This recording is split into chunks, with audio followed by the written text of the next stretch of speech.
नमस्कार विद्यार्थियों, आज हम हिंदी व्याकरण के अंतर्गत उपसर्ग और प्रत्यय पढ़ेंगे।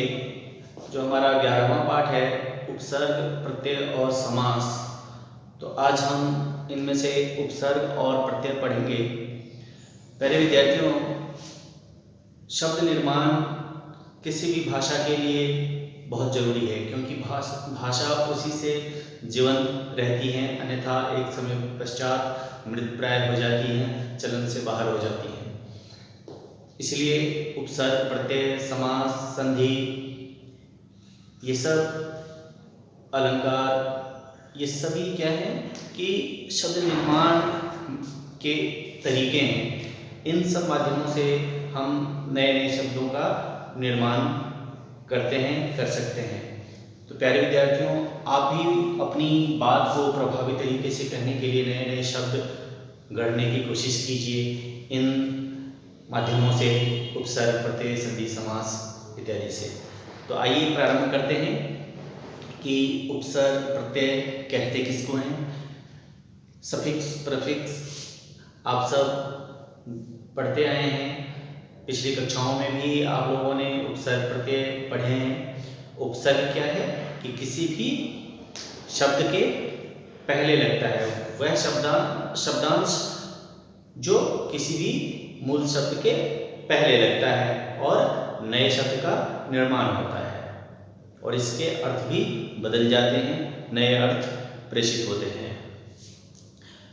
तो आइए उपसर्गों को देखते हैं। ये आप अपनी किताब में पृष्ठ संख्या 128-29 देखिए, तो आप पाएंगे कि जो उपसर्ग हैं, बहुत सारे उपसर्ग दिए हुए हैं। आपको उन आधारों पर नए नए शब्दों को बनाने हैं, नए शब्द का निर्माण करना है।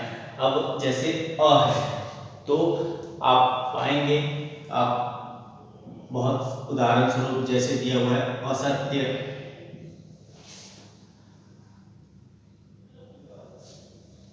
अति। अति से क्या बनेगा? बिल्कुल सही, अति सुंदर।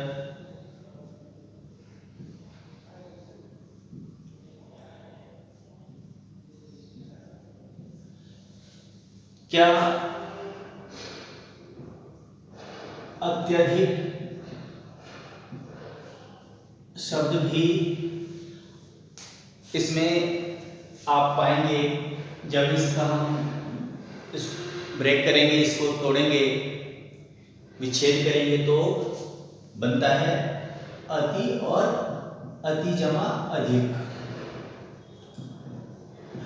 प्यारे विद्यार्थियों, संधि इसीलिए आप लोगों को करवाया गया है ताकि आप सही तरीके से उसका विच्छेद कर सकें, और जैसे ही आप उसका विच्छेद करेंगे तो मूल शब्द के पहले जो आएगा वह उपसर्ग होगा। तो इस तरीके से आप संधि की सहायता से भी उपसर्ग, प्रत्यय को पृथक कर सकते हैं। तो यहाँ अत्यधिक शब्द भी उसमें अति लगा हुआ है। अनुकरण और भी बहुत सारे हैं, मैं यहाँ उदाहरण स्वरूप दिए जा रहा हूं। अपमान, अपकीर्ति, अवगुण, तो बहुत सारे शब्द हैं।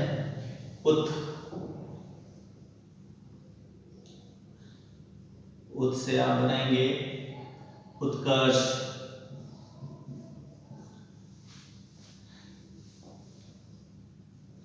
उप से उपकार, उपग्रह इत्यादि। दूर से दुर्जन, नीर से निर्जन,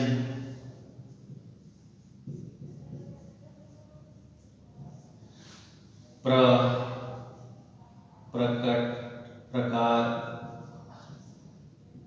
प्रदीप इत्यादि। प्रति, क्या प्रत्येक शब्द में प्रति उपसर्ग है, जैसे अत्यधिक में अति और अधिक था, ठीक इसी तरीके से प्रत्येक में क्या है, प्रति जमा एक। तो इस तरीके से प्रत्येक है, तो आप कंफ्यूज मत होना। इस तरीके के शब्द आए तो आप भ्रमित ना हो। सही तरीके से अगर आप संधि विच्छेद करेंगे तो आप आसानी से उपसर्ग को पृथक कर सकते हैं। इसमें प्रति से भी बहुत सारे शब्द हैं, प्रतिकार, जो हमें स्पष्ट दिखाई दे रहा है। कई बार हमें स्पष्ट नहीं दिखाई देता है, हम उसे जब उसका विच्छेद करते हैं, तोड़ते हैं शब्द को, तब हमें पता पड़ता है कि इसमें कौन सा उपसर्ग है। वी से विज्ञान, विशेष इत्यादि। संपूर्ण,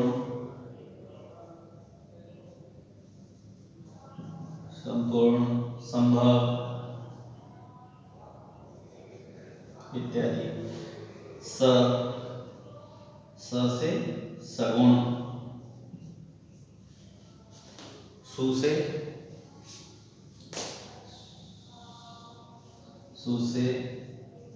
सुकर्ण, सुकन्या। बहुत सारे शब्द हैं, आप अपने आसपास देखेंगे शब्दों को, दैनिक प्रयोग वाले शब्दों को आप देखेंगे तो बहुत सारे शब्द आप इन सभी शब्दों से परिचित हैं।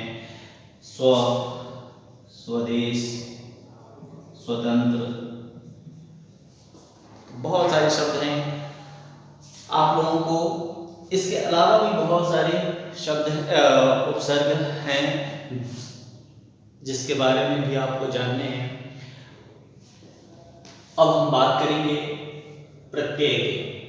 प्रत्यय क्या है कि प्रत्यय जिस तरीके से उपसर्ग किसी मूल शब्द के प्रारंभ में लगता है और नए शब्द का निर्माण होता है, ठीक इसके विपरीत जो प्रत्यय है वो मूल शब्द के अंत में लगता है और फिर नए शब्द का निर्माण होता है। इसके दो भेद हैं, एक है कृत प्रत्यय और दूसरा है तद्धित प्रत्यय। कृत प्रत्यय कहाँ लगता है, तो कृत प्रत्यय केवल धातु, यानी धातु किसे कहते हैं, क्रिया के मूल रूप को। तो जो क्रिया के मूल रूप हैं उनमें ही यदि लगे कोई प्रत्यय तो वो कृत प्रत्यय कहलाएंगे, और ये इसके अलावा किसी संज्ञा, सर्वनाम, विशेषण आदि में लगेंगे तो वे तद्धित प्रत्यय कहलाएंगे। आइए उदाहरणों से देखते हैं। आप इन सभी उदाहरणों को देखें तो आप पाएंगे कि ये सभी क्या है, क्रिया के मूल रूप हैं। इनसे जैसे लग से लगना, तो लगना, चढ़ना, लिखना, पीना, लड़ना, तो ये सभी क्या है, क्रिया के मूल रूप हैं। इसमें ना लग के क्रिया शब्द का निर्माण होता है। अब इन क्रिया शब्द में, इन मूल शब्दों में जब कोई प्रत्यय लगे तो वह कृत प्रत्यय कहलाएंगे। अब लग जमा आन क्या बनेगा, लगान। चढ़ आवा, चढ़ावा। अगला है लिख आवट, लिखावट। पी आस क्या बनेगा, प्यास। लड़ आका, लड़ाका। ठीक इसी तरीके से टिक आओ, टिकाओ। और समझ औता, समझौता। तो इस तरीके से और भी बहुत सारे उदाहरण आपके पाठ्य पुस्तक में दिए गए हैं, आप उनका अधिकाधिक अभ्यास करेंगे। तो इस तरीके से कुछ एक उदाहरण स्वरूप मैंने यहाँ पर दिए हैं कृत प्रत्यय के उदाहरण। अब हम तद्धित प्रत्यय की ओर बढ़ते हैं।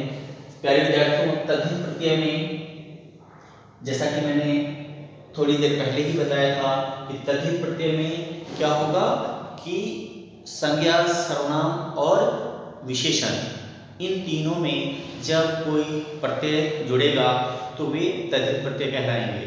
जैसे शब्द है लोहा, ससुर, तो ये क्या है, या मनुष्य, ये सब क्या है, संज्ञा शब्द हैं।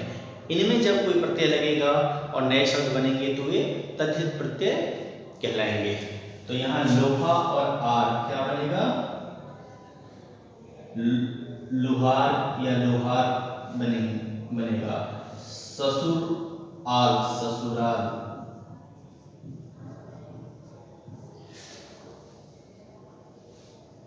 अपना, अब क्या है प्यारे विद्यार्थियों कि अपना क्या है, सर्वनाम शब्द है। सर्वनाम शब्द में जब लगा तब भी वो तद्धित प्रत्यय का अपना और त्व, अपनत्व। जैसे सुंदर, सुंदर शब्द क्या है, मीठा शब्द क्या है, कड़वा शब्द क्या है, ये सब विशेषण शब्द हैं। इनमें जब प्रत्यय जुड़ेंगे तो ये तद्धित प्रत्यय कहलाएंगे। जैसे सुंदर से क्या बना, सुंदरता।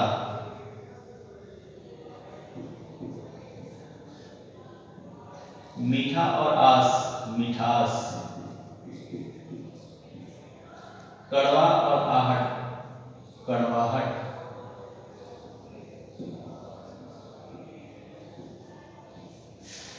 तो प्यारे विद्यार्थियों, हमने देखा कि यहाँ प्रत्यय के दो भेद हैं, कृत प्रत्यय और तद्धित प्रत्यय। कृत प्रत्यय यानी कि जिस धातु, मूल शब्द, जो मूल क्रिया के मूल रूप हैं, उनमें जब लगेंगे तो वे कृत प्रत्यय कहलाएंगे, और जब संज्ञा, सर्वनाम अथवा विशेषण शब्द में लगेंगे तो वे तद्धित प्रत्यय कहलाएंगे। आपकी किताब में संख्या 128-129 में बहुत सारे उदाहरण दिए गए हैं।